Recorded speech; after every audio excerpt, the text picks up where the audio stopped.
Eh bien, voici ce que les Velocys vont vous offrir au niveau de votre Brompton. Vous avez le Brompton vert d'origine, qui, à mon avis, est un pneu de catégorie moyen. Son principal défaut, c'est qu'il est sensible aux crevaisons. Très facile à changer. L'insertion se fait par les mains, pas besoin d'outils. La pression de travail est à 100 PSI.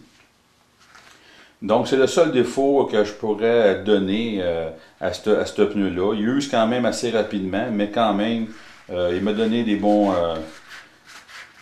rides, comme on dit en anglais. Là, il est assez agréable à rouler.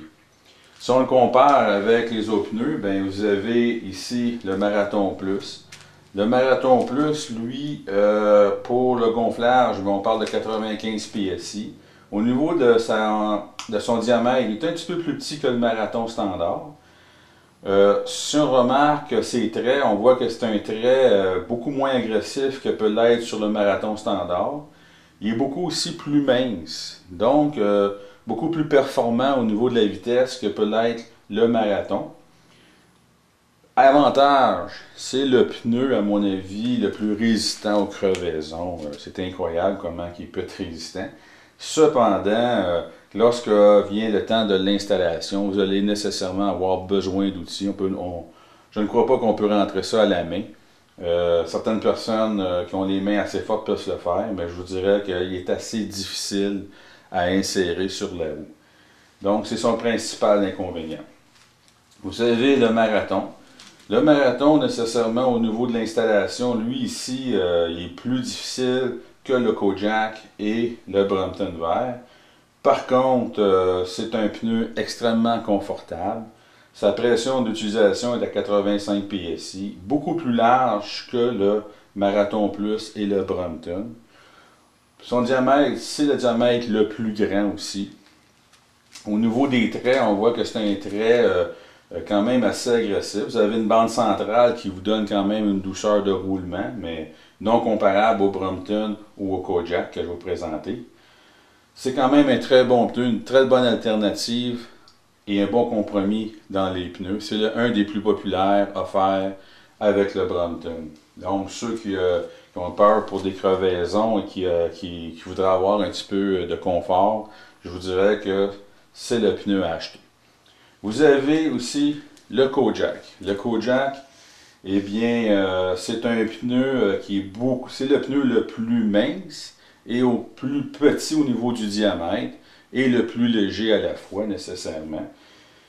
Au niveau de la douceur de roulement, ben on peut voir qu'il n'y a aucun trait, donc c'est vraiment le plus doux de toute la catégorie qu'il y a ici. Mais au niveau des impacts, je vous dirais que c'est aussi le plus rigide.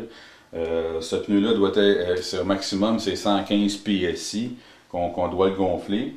Et puis, à 115 PSI, c'est un pneu qui devient extrêmement rigide. Donc, au niveau des impacts, c'est un pneu assez difficile.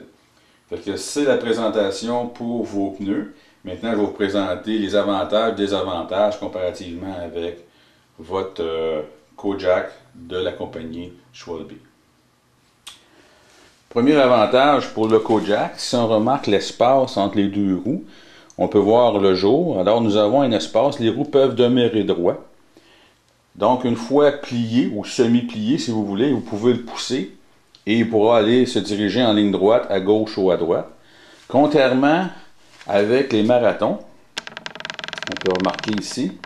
Donc pour le marathon ou le Marathon Plus ou même pour le modèle original, le Brompton vert, eh bien on voit que la roue ici empêche l'autre roue de tourner. Alors, lorsque vous faites votre pliage, vous devez toujours tourner vos poignets pour le plier.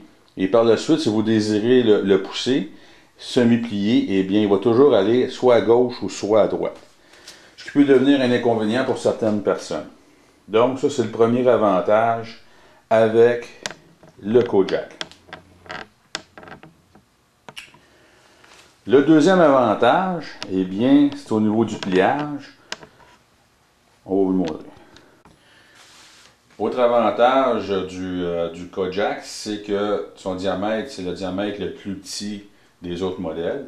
Donc, en étant le plus petit, vous allez avoir plus d'espace au niveau du pliage, qui va faciliter l'entrée de la tige vers la butée du bas. Autre point aussi, c'est qu'il va avoir moins de volume, parce que nécessairement, au niveau du pliage, ça va être plus petit entre ici et le sol, contrairement au marathon. Si on remarque là au niveau du marathon. Le marathon, lui, pour ma part, ben, il faut faire quelques petits ajustements, surtout si vous avez un modèle avec un porte-bagages arrière. Le pneu ici cherchera surtout à compresser si vous laissez votre butée à la mesure standard du Brompton vert. Il va falloir un peu l'ajuster, sinon ça va créer un peu trop de pression. Puis il va chercher à compenser, c'est-à-dire il va remonter et venir se compresser vers le haut. Alors je me répète, juste à ajuster la petite butée arrière et que le tout est corrigé.